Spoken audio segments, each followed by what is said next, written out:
જે તમને છોડીને જવાનું નક્કી કરી લે ને એકવાર, એને તમે રોકવાની કોશિશ કરો સતત, એ કદાચ પોતાની જાતને તોડવાની કોશિશ છે.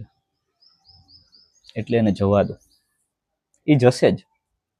તમારી આંખમાં પાણી જોઈને પણ જશે, તમારી ખામોશી જોઈને પણ જશે, તમને તૂટતા જોઈને પણ એ જશે જ. કારણ કે એમને કદાચ નક્કી કરી લીધું છે તમારા વગર જીવવાનું. હવે વારો તમારો છે.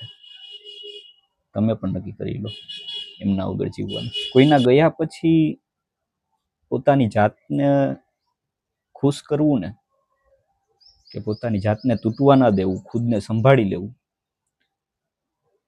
એ સૌથી મોટી કામયાબી છે. એટલે જવા દો એમને. એમને એમના અહંકાર સાથે જવા દો અને બચાવી લ્યો ખુદને પોતાના સ્વાભિમાન માટે. જવા દો.